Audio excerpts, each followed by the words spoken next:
estamos estudiando el libro de Gálatas ya hace un buen tiempo. Hoy voy a tomarme solamente 3 versos, 13, 14 y 15, y vamos a hablar acerca de la libertad en Cristo o de la libertad cristiana. Libertad que para algunos no tiene nada de libertad, pero vamos a definirlo bíblicamente qué es. Bueno, voy a suponer de que hay gente aquí por primera vez, entonces yo tengo que ponerle en contexto de lo que estamos haciendo para que los demás que estamos acá ya hace un buen tiempo y nos estamos nutriendo de la palabra, podamos nutrirnos junto contigo en cuanto a lo que quiere decir esta porción de la palabra del Señor. En tu Biblia, hermano, hay un libro, hay un pequeño escrito que se llama Gálatas. Ahí en tu Biblia está en el Nuevo Testamento. Te digo eso porque una de las primeras veces cuando yo era adolescente y había escuchado el libro de Gálatas, yo lo había buscado en el Antiguo Testamento y nunca me olvido eso, que busqué Gálatas en el Antiguo Testamento y después como no lo encontré fui al índice y había decidido estaba en el Nuevo. Ahí en tu Biblia, en el Nuevo Testamento, hay un libro que se llama Gálatas. Y es una carta, un escrito que el apóstol Pablo les escribió a una cantidad de iglesias que estaban en esa región conocida como Galacia. Hoy si buscaras Galacia en el mapa, encontrarías en ese lugar Turquía. Está Turquía en lo que era Galacia, o donde estaban las iglesias de Galacia. Y Pablo les escribe esta carta a estos hermanos, porque eran creyentes, eran hermanos, les escribe esta carta como defensa del Evangelio. ¿Por qué? Porque había pasado tan poco tiempo, que Pablo había pasado tiempo con ellos y ya se estaba metiendo una mentira, una herejía o una falsa enseñanza que estaba pervirtiendo o corrompiendo el mismo Evangelio en el corazón o las mentes de los hermanos de las iglesias de Galacia. Esta, para quien no lo sepa, de las varias cartas que escribió Pablo, es la primera carta que él escribió. Entonces se podría decir que la primera carta que el apóstol Pablo escribió fue una carta en defensa del Evangelio. Esta carta se escribió aproximadamente años después del 50 después de Cristo, 54, 55, 56, se varía un poco, pero es tan pronto, la iglesia estaba naciendo. Realmente es importante que esto tengas en cuenta, porque si no tienes este marco interpretativo, muchas de las cosas que vas a leer simplemente no van a tener sentido. Y si ya lo sabes, bueno, esto siempre tiene que estar fresco en tu mente. ¿Por qué? Porque uno de los grandes enemigos de una mala interpretación es un mal contexto. ¿Entienden eso? A veces no se tiene el contexto de los textos, entonces en el aislamiento de versículos suelen salir muy malas interpretaciones. Esto no solamente nos paramos a decir los pastores o teólogos, esto es un principio literario básico que inclusive lo estudiamos en el colegio. ¿Se acuerdan? Idea primaria, idea secundaria, idea central, contexto, metáforas. Bueno, es igual. La Biblia es un libro divino, sagrado, intocable, pero tiene que ser leído como cualquier otro libro, porque está escrito en léxico y en literatura humana. Lo poético es poético, lo figurativo es figurativo, lo metafórico es metafórico, lo alegórico es alegórico. Entonces es importante que esto tengan en cuenta para no caer en errores de interpretación. Yo sé que en algunas cosas probablemente no estemos de acuerdo, pero si interpretamos correctamente, nunca vamos a distanciarnos demasiado en cuanto a verdades fundamentales, y creo que nunca vamos a distanciarnos en cuanto a verdades troncales como el mismísimo Evangelio del Señor Jesucristo. Gálatas es un libro muy fuerte, y no hay forma de bajarle. ¿Entienden eso? No hay forma de bajarle el tono a Gálatas. No lo hay.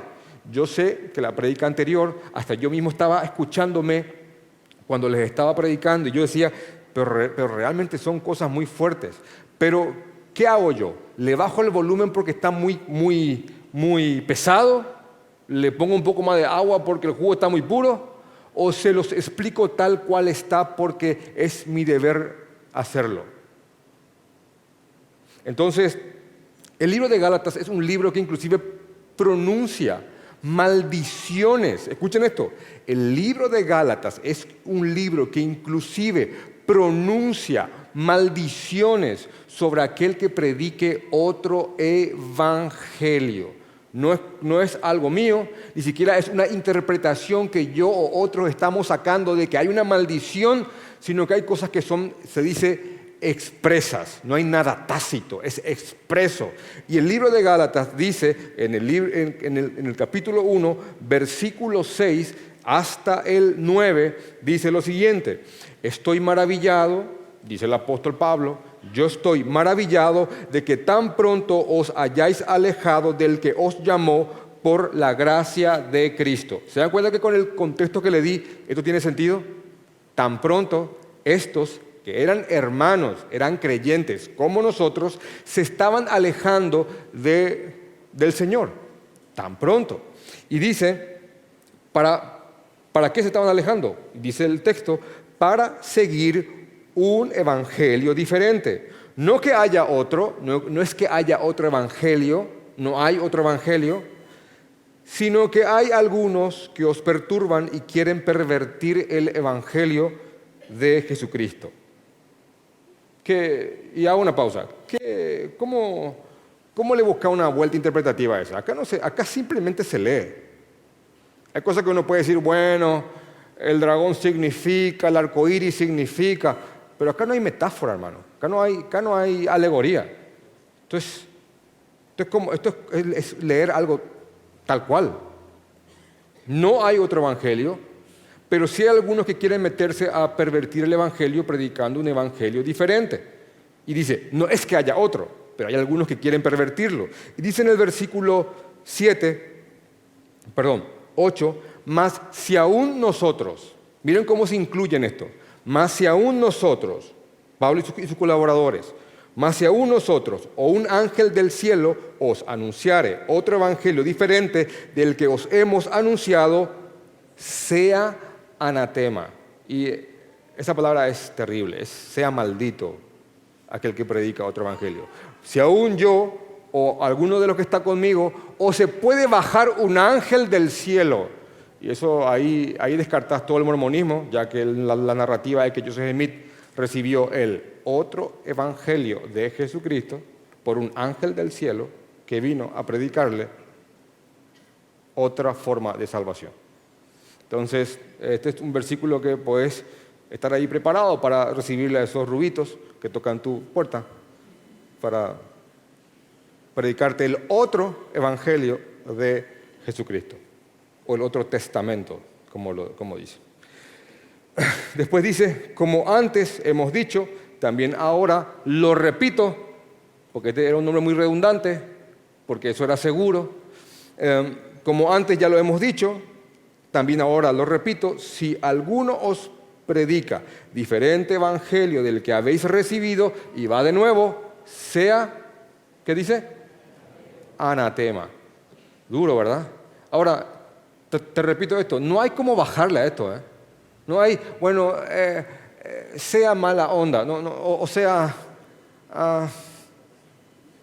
no hay, hermano, no hay.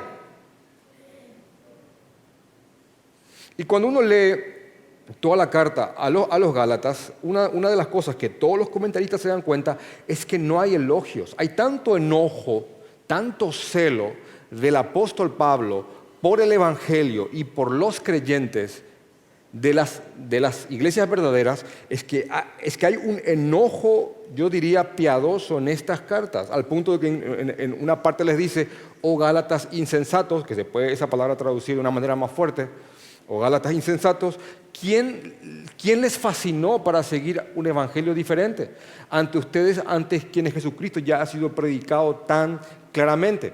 Y cuando sigue subiendo de volumen esta reprimenda piadosa de un padre que ama a sus hijos, como un padre que ama a sus hijos, llega incluso al punto, a la cúspide, yo creo que son las palabras más duras del apóstol en toda la Biblia, que dice, ojalá ojalá se mutilen aquellos que os perturban. Ojalá se mutilen. Y te repito, y vuelvo a decir, no hay cómo bajarle a eso. No lo hay.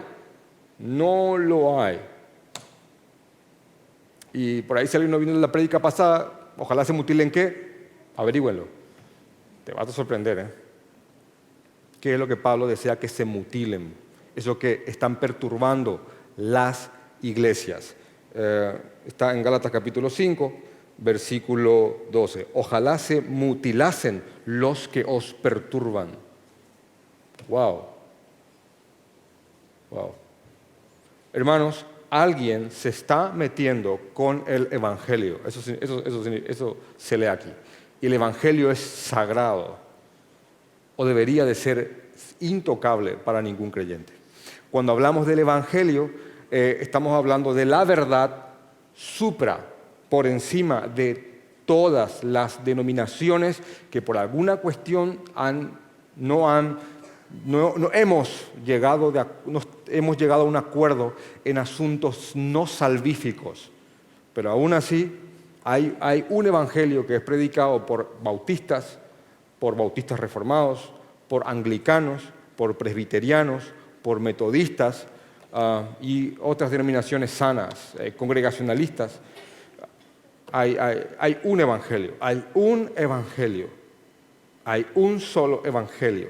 Y mi misión y mi ruego al Señor, y yo sé que represento al pastor Guido también, a cualquier otro predicador de sana doctrina, nuestra misión es provocar en ustedes celo por el Evangelio. Celo por el Evangelio. Celo.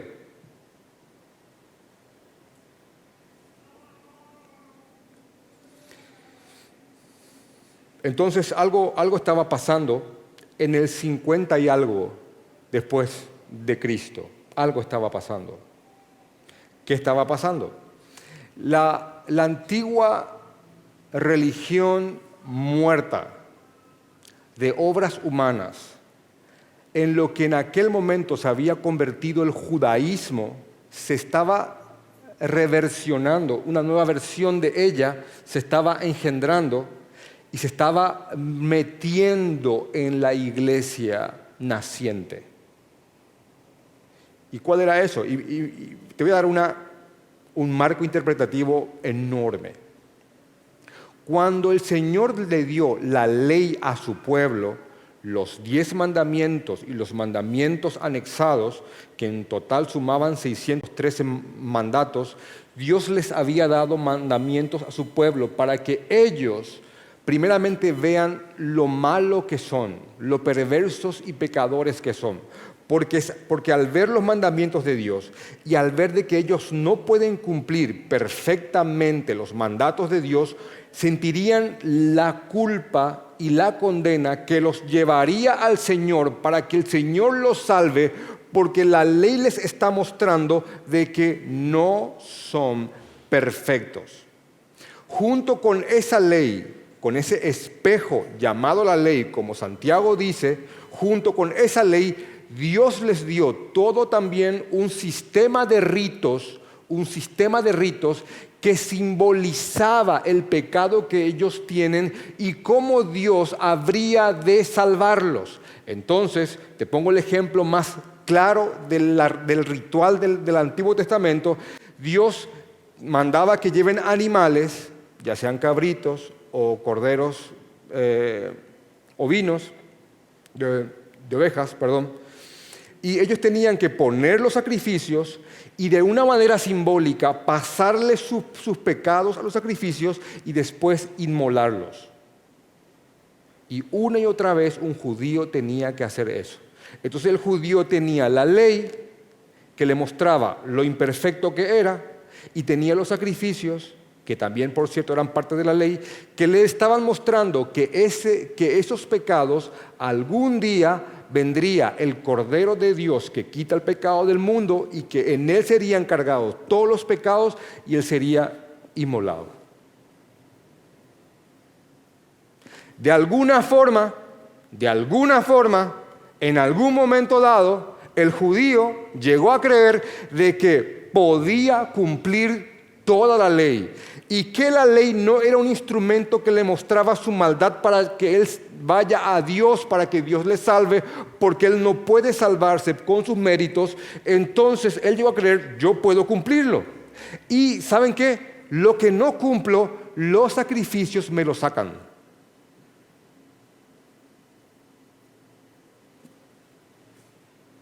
Realmente los sacrificios sacan mi pecado. Por eso el libro de Hebreos, miren el nombre, Hebreos, para que los hebreos entiendan el Antiguo Testamento, el libro de Hebreos, que yo inclusive creo que providencialmente no se sabe quién lo escribió, el libro de Hebreos te explica que los antiguos sacrificios solo eran un recordatorio, repito, recordatorio del pecado que hay en nosotros. Y como el verdadero sacrificio, que es Jesucristo, algún día vendría, Dios le daría cuerpo y Él sí llevaría todos los pecados y en Él se cargaría todas las iniquidades y Él sería inmolado como si fuera que Él cometió todos los pecados que nosotros hemos hecho.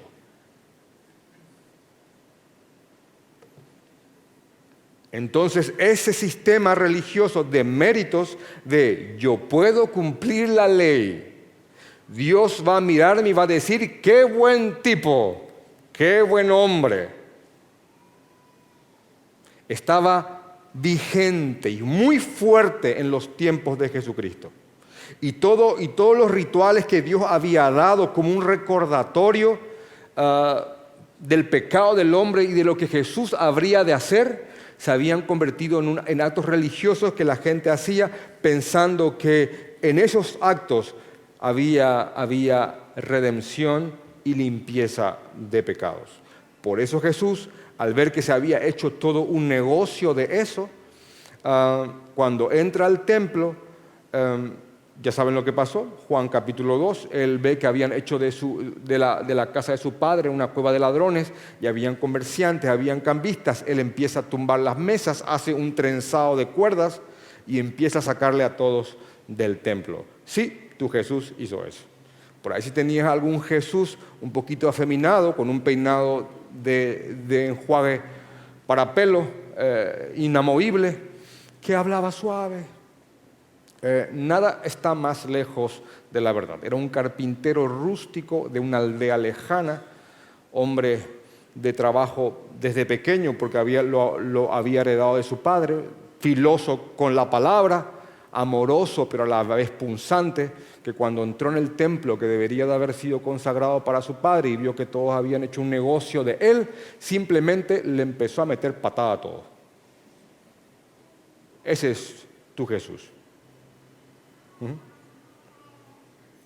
Yo sé que algunos con muy buena intención dicen, yo no veo a Jesús enojado en la Biblia. Hace falta solamente leer Mateo 23 y te vas a dar cuenta de que te falta una porción muy importante de la personalidad del Señor Jesucristo. Jesús era manso, sí, pero también era un hombre que era celoso por las cosas de su Padre.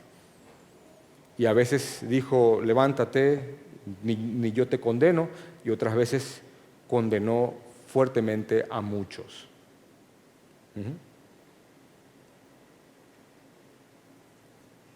Ese es nuestro Señor. Y dale una lectura rápida a los evangelios y va a hacerte una buena biografía de quién era Él aquí en la tierra. Digo eso porque ese Jesucito no inspira temor en nadie. Y la próxima vez que venga el Rey, mi Señor, ya no va a ser para que lo escupan o para que le arranquen la barba o para que lo humillen y le pongan coronas. La próxima vez que el Rey venga, Apocalipsis 19, va a venir con toda su gloria y con sus ropas manchadas de sangre. Esa es la descripción que se le da. Y aquellos que lo negaron van a correr de Él, mientras otros vamos a correr hacia Él. aquel día. Y toda rodilla se doblará y confesará que Jesús es el Señor. Ángel, demonio, dama o prostituta, intelectual o de pocas letras, de ciudad o del campo, todos, absolutamente todos, porque Jesús es el Señor de todos, creas o no creas en Él.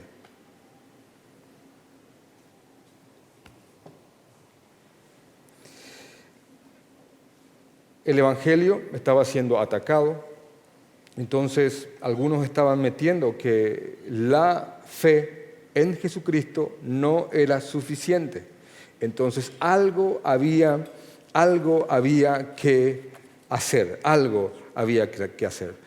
Un predicador a quien yo admiro mucho, y personalmente lo digo, que yo conocí el Evangelio en una prédica suya llamada «Cómo Dios justifica al pecador», donde yo no podía creer que estaba entendiendo por qué tuvo que morir Jesucristo.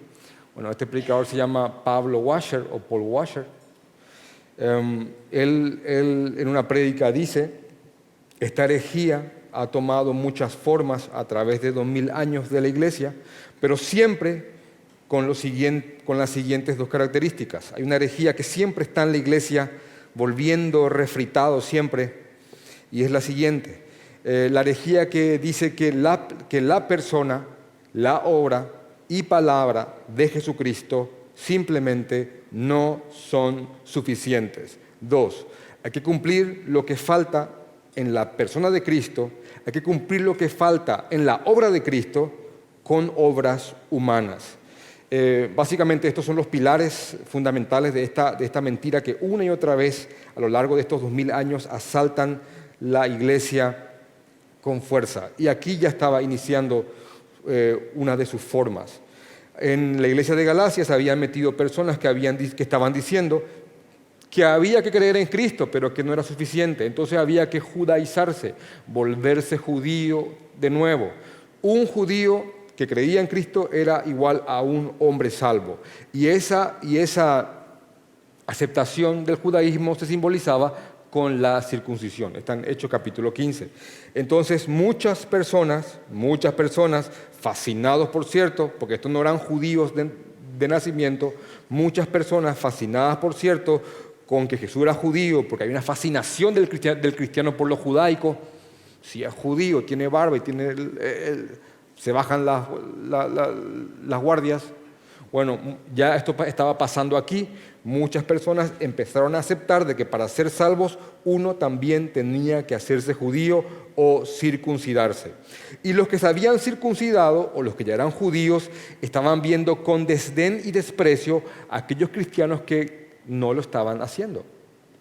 Al punto tal que inclusive Gálatas narra que el mismo apóstol Pedro había caído con su comportamiento en esa mentira o en ese engaño. Y Pablo les está diciendo aquí de que la cruz de Cristo es suficiente y que lo que en verdad engendra un converso es creer en el Evangelio con todo el corazón y arrepentirse. Fe más arrepentimiento es igual a conversión. Yo estoy convertido, entonces yo estoy asumiendo que crees en Jesucristo y estás arrepentido de tu vida pasada y estás luchando por no ser más aquello que eras. No es que seas perfecto, es que estás perfeccionándote en el Señor Jesucristo. ¿Cómo sé que soy salvo? Sé que soy salvo, podría decir alguien, porque tiene fe en Jesucristo y está arrepentido de lo que ha hecho y continúa arrepintiéndose a medida que la palabra de Dios le muestra aquello que aún está mal en él. Y cuando tropieza, la tristeza que viene de Dios no lo deja en paz y vuelve otra vez a levantarse. Bendita sea esa tristeza del Señor. Entonces Pablo está defendiendo aquí el Evangelio y la libertad en Cristo, la que Cristo ha comprado con su sangre. Y les está diciendo a los hermanos de Galacia que no vuelvan de nuevo a ese yugo, que no vuelvan otra vez a ese yugo de esclavitud. Gálatas capítulo 5. Estad pues firmes en la libertad con que Cristo nos hizo libres, con el Evangelio, con ese precio que Él pagó por nosotros, está diciendo. Y dice el texto, y no estéis otra vez sujetos al yugo de esclavitud. ¿A qué se refiere el yugo de esclavitud? A todo lo que les acabo de decir, a ese sistema religioso de obras muertas que estaba abrazando el judaísmo de aquel momento, esa Jerusalén de aquel entonces,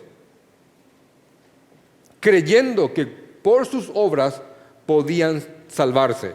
De hecho que en su tiempo, cuando estaba escribiendo esta carta, en versículo más atrás, en Gálatas capítulo 4, versículo 25, dice, porque Agar es el monte Sinaí en Arabia y corresponde a la Jerusalén actual.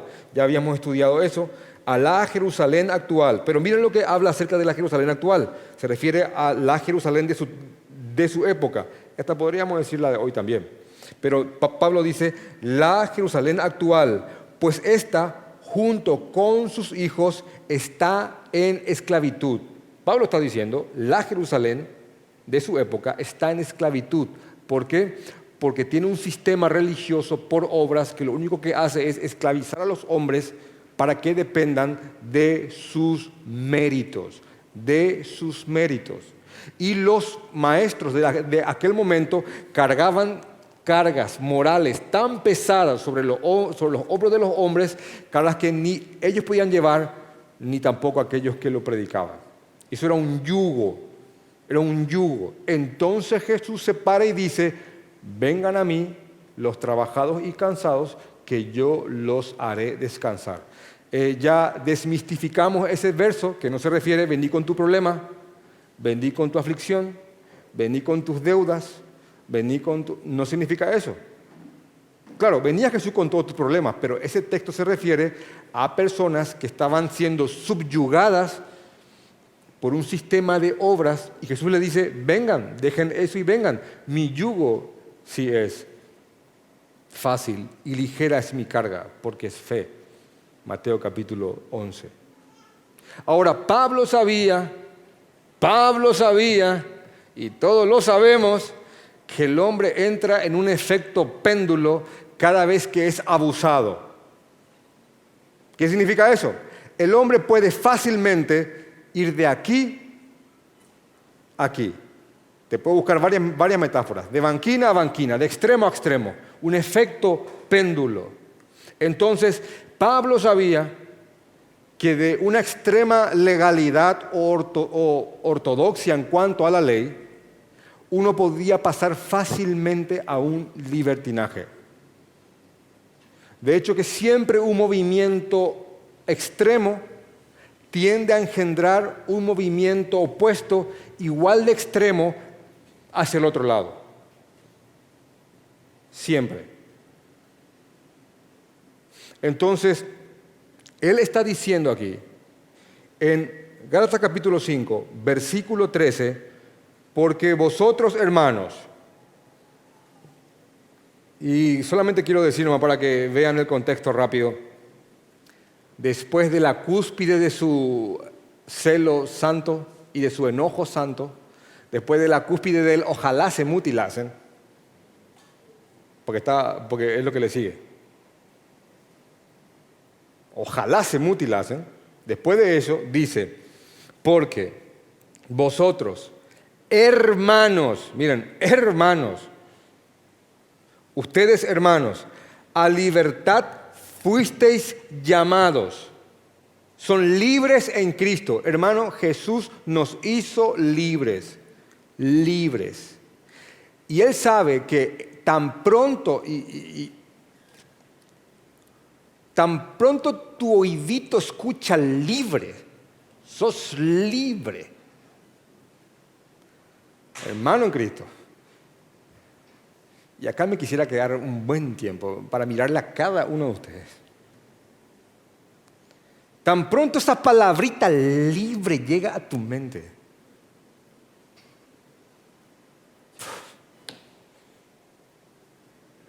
tu mente empieza a maquinar cosas.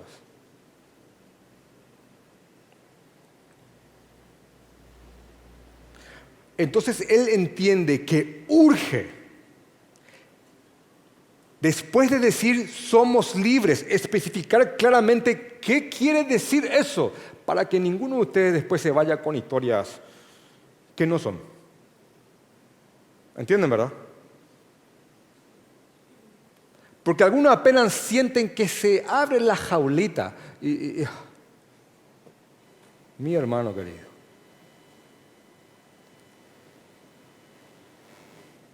Y como algunos vienen a veces de un sistema religioso muy rígido y ortodoxo, donde tal vez le han puesto cargas pesadas de la ley, bueno, uno escucha, no, deja eso, sos libre. Hermano, el salto que pegan de ese sistema religioso es tan fuerte y potente que van ya a otro extremo. Y he lidiado muchísimo con eso. Hemos lidiado muchísimo con eso. Entonces Pablo dice, porque vosotros, hermanos, a libertad fuisteis llamados solamente, y yo tengo subrayado el solamente, solamente que no uséis la libertad como ocasión para hacer lo que quieras, para la carne, dice el texto. Entiéndase, para deleites que no son santos, para la perversión. Estás libre, hermano, pero solamente no uses tu libertad para la carne. No lo hagas, sino servíos por amor unos a otros, porque toda la ley en esta sola palabra se cumple. Amarás a tu prójimo como a ti mismo. Pero si os mordéis y os coméis unos a otros, mirad que también no os consumáis unos a otros. Cuidado que no se estén consumiendo unos a otros. Así que en esta pequeña porción, hasta daría para una reflexión de cortos minutos, si es que ya tuviésemos todo el contexto, Pablo va a mostrar qué es la libertad, va a mostrar cómo Dios nos da las fuerzas para vivir en esa libertad y dónde entra la ley de Dios en esta libertad. No es que, somos libres, ley, ya no te quiero y vamos a darle.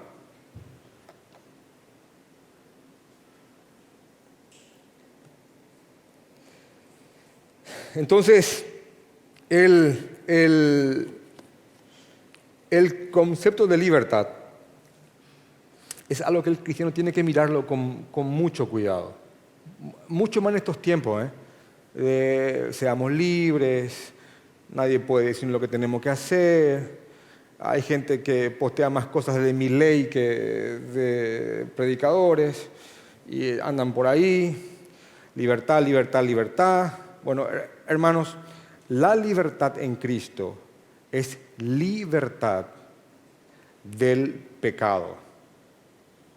Somos libres para servir a un nuevo amo, pero siempre amo hay. Somos libres de esa tendencia pecaminosa que antes nos gobernaba completamente por medio de una naturaleza perversa.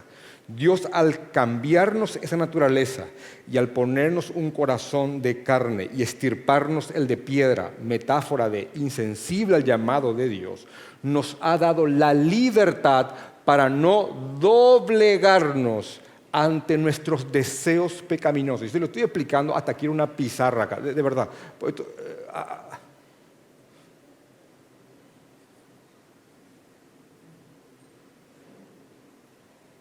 Nos hizo libres de la esclavitud del pecado. Y en Juan capítulo 8 está una de las respuestas más contundentes del cristianismo, de lo que el cristianismo tiene para ofrecerte, sociológica y antropológicamente. Si el Hijo os libertare, seréis verdaderamente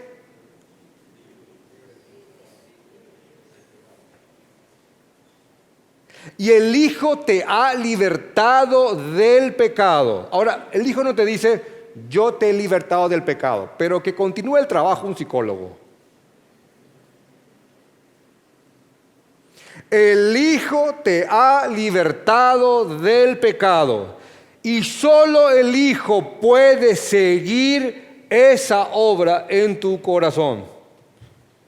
Él comenzó esa obra, Él la terminará. Solo en Jesús, solo en Cristo, en su vida, obra y muerte, están los elementos que el cristiano necesita para superar su estadía en este mundo y luchar con lo que aún es. Aunque ya haya nacido de nuevo, Cristo nos ha liberado de esa esclavitud. Y aunque pecados nos asalten y de vez en cuando nos quebremos delante de ellos, y no diría tan a veces de vez en cuando, solo en Jesús se reafirma una y otra vez esa libertad. Así que yo sostengo, y creo que represento a muchos, que solo en Cristo una persona puede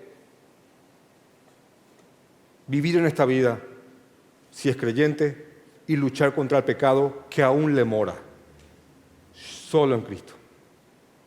Solo en el Señor. Y cualquiera que no te guíe a Él, yo creo que es desechable.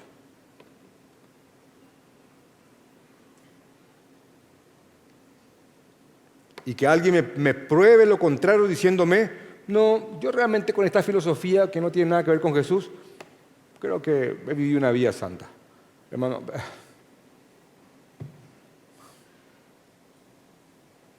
no es posible. Que venga el unicornio antes de eso.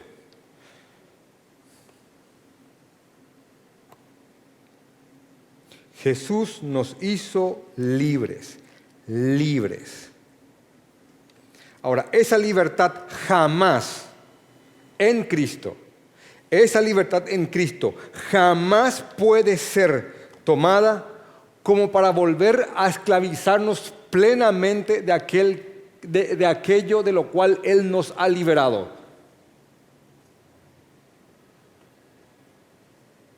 Jamás. Si alguien se va de pecho entero de nuevo a vivir una vida licenciosa y pecaminosa, porque ya es libre en Cristo y bajo la bandera de la libertad, ir a hacer lo que quiera, hermano, esa es una pseudo libertad que lo que está proponiéndote es que te esclavices aún más al pecado. De hecho, que estos pregoneros o conferencistas de tanto libertad, libertad, libertad, lo que están haciendo, mirando con ojos bíblicos, es predicando más esclavitud a las naturalezas perversas del hombre. Sos libre, haz lo que quieras. Sos libre, haz lo que se te antoje, porque sos libre. ¿Saben lo que decía San Agustín? Decía, Señor, guárdame, líbrame de mi libre albedrío, que me muero. No permita, Señor, que yo haga lo que quiera. Y si pones a masticarte eso, no permita, Señor, que yo haga todo lo que yo quiera. Guárdame de eso, Señor.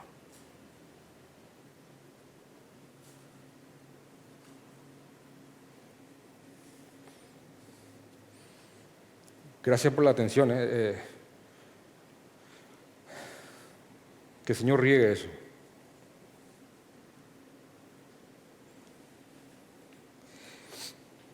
Entonces Pablo está diciendo, a libertad fuimos llamados, solamente. Cuidado, cuidado, cuidado, que apenas uno tira una semilla, el reino opuesto trata de, si bien no puede evitar que la semilla llegue, sí pueden corromperla.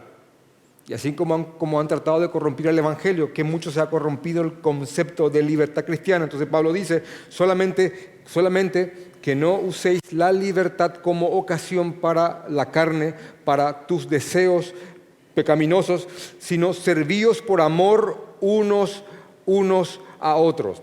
Pablo sabía que si bien él estaba yendo en contra del legalismo, que sería obras humanas, porque el legalismo estaba asaltando las iglesias en Galacia, si bien Pablo estaba yendo en contra de eso, Pablo sabía dos cosas muy importantes. Primeramente es que el legalista, al recibir el argumento de Pablo de que él estaba en contra de que se judaice la gente, iban a acusar a Pablo con la falacia, porque ni siquiera era un argumento válido, con la falacia de que Pablo es un antiley. Pablo no quiere que ustedes sean judíos, Pablo no quiere que ustedes guarden la ley, Pablo es un antiley, un antinominiano. Entonces Pablo, ya abriendo el paraguas ante ese ataque, él dice, espera. Yo estoy diciendo que estamos libres en Cristo, no hace falta creer y circuncidarse, solamente hace falta creer. Bueno, y yo sé que alguien va a decir de que yo soy un antinominiano o un antiley del Señor. Entonces yo digo, estamos libres, pero obviamente no estoy predicando que seamos libres para hacer lo que queramos. No estoy diciendo eso. Está acá Pablo ya como un buen abogado abriendo el paraguas antes que su contraparte mande la acusación infundada.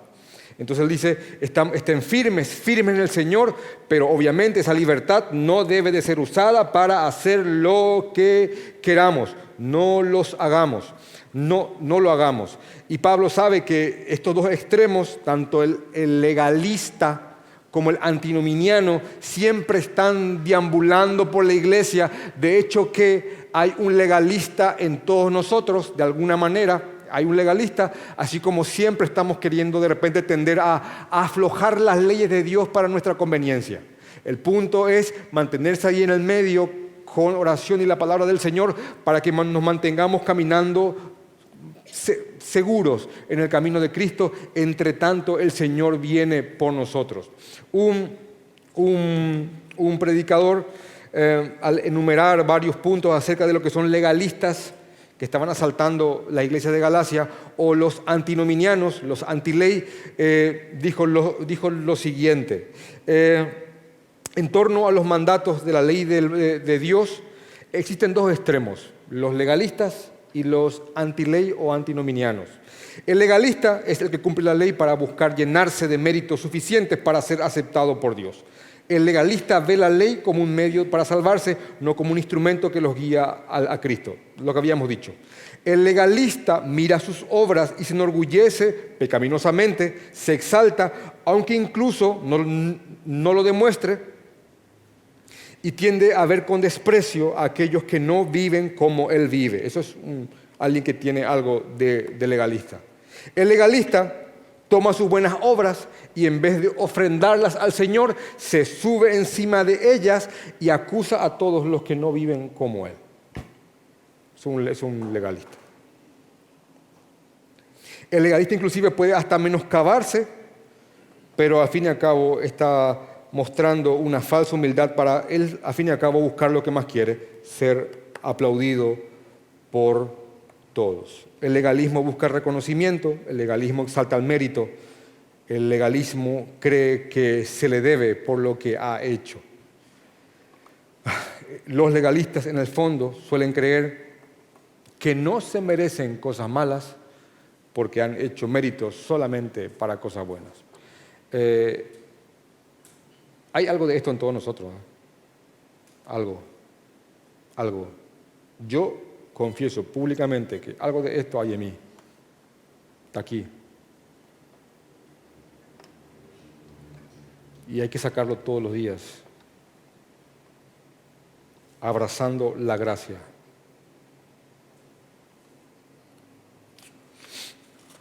Por el contrario, el que rechaza la ley de Dios, miren esto, no rechaza completamente la ley, rechaza la ley de Dios. Porque en lugar de la ley de Dios, establece las suyas propias que se amoldan más con una forma de vida licenciosa o libertina o pecaminosa. Como que le baja las cosas.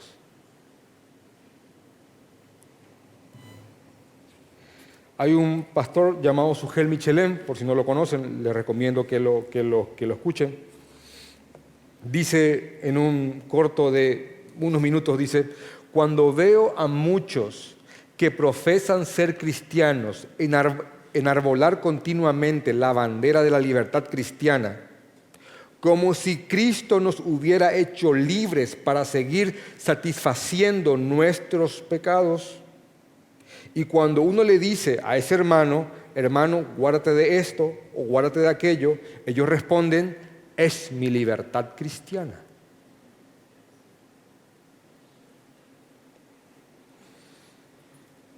Y él dice, ¿sabes lo que es la verdadera libertad cristiana? Y responde, Cristo nos hizo libres al precio de su sangre para que podamos decir no a nuestros deseos pecaminosos e incluso para que podamos restringirnos, y atiendan bien aquí, restringirnos de cosas que aunque son legítimas e incluso permitidas por la ley, pueden hacer daño a nuestras almas o dañar las almas de otros. Eso es libertad cristiana, dice este hombre. Jesús nos hizo libres, hermanos, libres del pecado. Y jamás, y que perezca tal pensamiento, que alguien llegue a creer, como leí que alguien escribió, si hay algo que la libertad cristiana no es, si hay algo que la libertad cristiana no es el derecho de volver a aquello por lo cual Cristo pagó con su propia sangre para salvarnos. Eso no es libertad cristiana. No lo es. De hecho que después de eso, de decir esto, hermanos, no usen la libertad como ocasión para la carne, sino que usen esta libertad para servir por amor unos a otros. Hermanos, somos libres para servirnos unos a otros. Y alguno dirá, somos libres para servirnos unos a otros. Somos libres para eso. Dice también, porque toda la ley, y miren cómo aquí sí Pablo consigue brillantemente meter la ley en el concepto de libertad, porque toda la ley en esta sola palabra se cumple, amarás a tu prójimo como a ti mismo. En vez de estar numerando el no matarás, no mentirás, no codiciarás, ¿saben cómo se resume eso? Amarás a tu prójimo como a ti mismo. En la libertad cristiana, la ley de Dios no se desecha, se cumple con otra postura que la legalista. Cumplimos la ley, ya en una bancarrota, no la vamos a cumplir perfectamente, pero cumplimos la ley en agradecimiento a aquel que nos salvó. Están sus mandatos. Y luchamos para cumplirlo, porque amamos a aquel que ha dado su vida para salvarnos. Repito, no para salvación, sino en agradecimiento a aquel que nos ha salvado. ¿Y saben cómo se resume eso?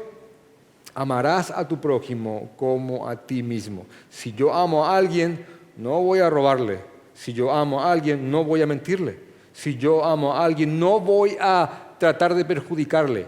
Y miren cómo la Biblia, y esto es algo que solemos decir siempre, una premisa que estamos muy en contra de ciencias humanas, modernas, dicen, primero vos tenés que amarte antes para amar a otros. Bueno, la Biblia refuta ese argumento, porque la Biblia lo que quiere es que te ames menos. De hecho, que la Biblia ya da por hecho que te amas y que te amas demasiado. Entonces la Biblia parte del concepto de que tenés que amar a otros ya como te amás a vos mismo. De hecho que cuando el amor a tu persona se excede, sos comparable a aquellos falsos maestros que una de sus falsas calificaciones, de sus malas calificaciones es amadores de sí mismos. Ya se aman demasiado.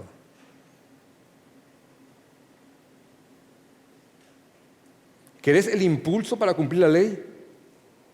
Amen a otros como ya ustedes se aman, que es bastante.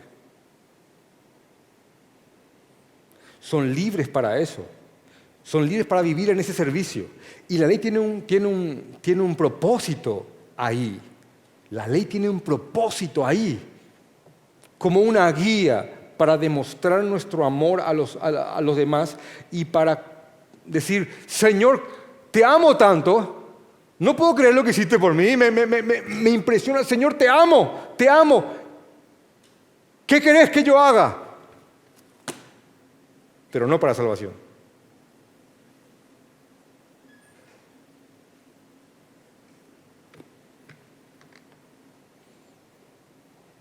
Ahí entra la ley.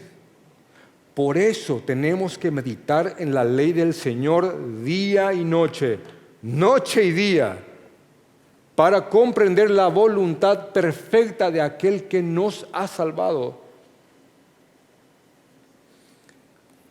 Y obviamente una vez que comprendamos esa ley, no andar con la ley en mano destrozándonos unos a otros, sino que con la ley de Dios, con sus mandamientos que no son gravosos, que son hermosos, que son perfectos, levantarnos unos a otros. Por eso dice inclusive, pero si os mordéis y os coméis unos a otros, ustedes van a terminar consumiéndose. Porque lo que el legalismo había hecho en las iglesias es que algunos que se creían más cristianos que otros estaban tratando con desprecio a aquellos que no estaban aceptando esa mentira. Y la herejía del judaísmo metido en la iglesia estaba creando división en el cuerpo de Cristo. Hermanos, es deber del cristiano constantemente estar matando y estar extirpando con la palabra del Señor y en comunión con Cristo todo aquello que aún queda de nosotros, de aquel viejo hombre. De hecho que en el libro, simplemente de al lado, para que uno entienda lo que es vivir en Cristo, dice en Efesios capítulo 4, versículo 22, dice, en cuanto a la pasada manera de vivir, en cuanto a lo que éramos antes, despojaos del viejo hombre que está viciado conforme a los deseos engañosos. Hermanos, es una carta escrita a creyentes. Y Pablo le está diciendo a creyentes de otra ciudad llamado Éfeso, les está diciendo que se despojen de ese viejo hombre que está viciado. Y ese despojados es un presente continuo. Sigan despojándose de ese viejo hombre que aunque está muerto, hay todavía algunas cosas de él que están en nosotros y que está ahí, están todavía ahí deseos viciados conforme a esos deseos engañosos que teníamos antes.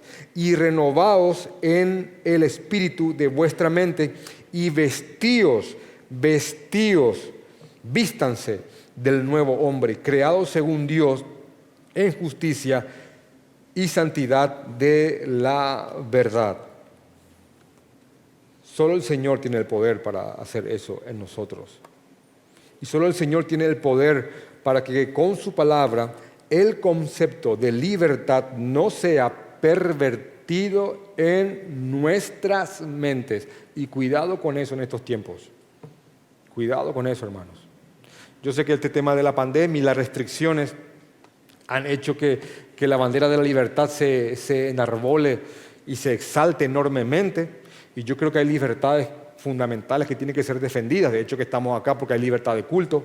Podemos enseñar a nuestros hijos porque hay libertad para criar a nuestros niños como queremos y como creemos. Y hay ciertas libertades que son Pero cuidado, hermanos, con aquellos que estén predicándote libertad, libertad, libertad, pero en verdad estén llevándote a una completa entrega a la esclavitud del pecado. Cuidado. Cuidado, hermano, que al vivir tu libertad cristiana no estés viviendo muy en los bordes porque podés hacerlo. Cuidado. Cuidado, hermanos. A veces uno cree, soy libre para hacer esto, sí. Y también para hacer aquello, sí. Y cada vez más vas acercándote a un precipicio. Y también puedo hacer esto. No vivas muy en la cornisa de tus libertades. Cuidado, hermano. Porque si hay un precipicio, lo conveniente es no caminar al borde, sino que caminar un poquito más metido. No sea que se te resbale el pie y te vayas a lo profundo. Cuando pastoralmente hablando hacemos, y la palabra que quiero usar es una autopsia de las caídas y pecados, cuando hablamos con los hermanos y empezamos a indagar, bueno, ¿cómo caíste? ¿Cómo fue? ¿Cómo fue? Porque estabas bien, hace unos meses estabas bien, o hace unos años estabas firme en Cristo. ¿Qué pasó? ¿Cómo fue? Nadie va lleno del Señor y ¡pam!, se da con todo. Cuando se empieza a hacer como separaciones de cómo caíste y se empieza a ver ese proceso y empezamos a ver fechas, cuándo fue, cómo fue, dónde le conociste, cómo hablaste con él, con ella, cuándo compraste eso, cuándo te fuiste ahí, uno empieza a ver paulatinamente las negociaciones que ciertas personas van haciendo. Y muchas de las negociaciones comienzan en el marco de aquella libertad que uno cree que tiene en Cristo. Esto no está mal. Y tampoco esto. Y del no está mal, no está mal y no está mal, uno termina viviendo al límite, perdiendo el pie, y cuando te diste cuenta, estabas en la fosa.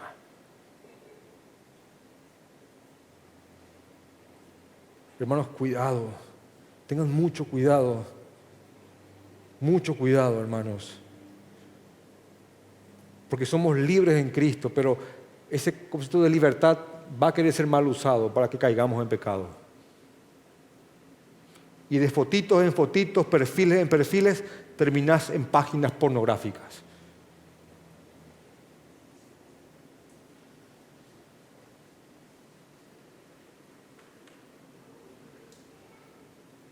Yo creo que jamás voy a convertirme en tu enemigo por decirte la verdad.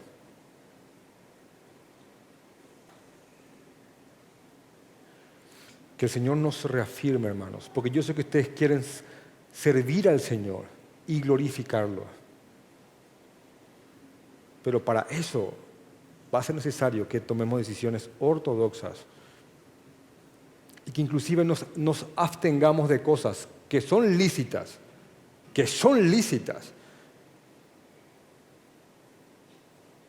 pero que podrían ser futuramente de tropiezo. Somos libres en Cristo para servirle, honrarle, servir a otros, cumplir su ley de otra forma, hasta que Él venga por nosotros. Amén. Vamos a orar.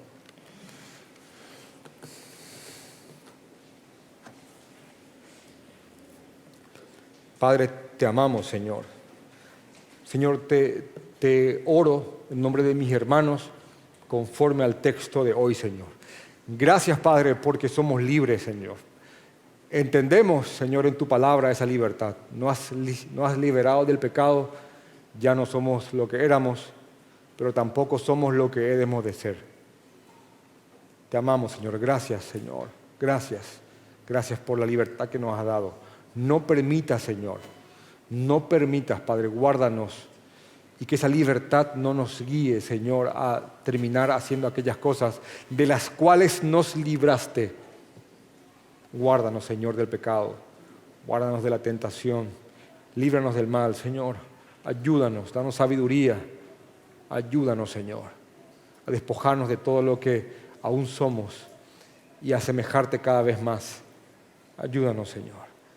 Te pido, Padre, que estas palabras hayan incrustado en el corazón de mis hermanos. Ayúdanos, Señor, a amarnos de esa forma pura y santa. Ayúdanos, Señor. Ayúdanos, Padre. Guárdanos, guárdanos, Padre, del legalismo, guárdanos, Señor, del antinomianismo. Hoy ya sabemos qué son esas cosas, palabras complejas, pero ya tienen sentido para nosotros. Guárdanos, Señor. Te amamos, Jesús. Creemos, Señor, en tu santa obra. Amén.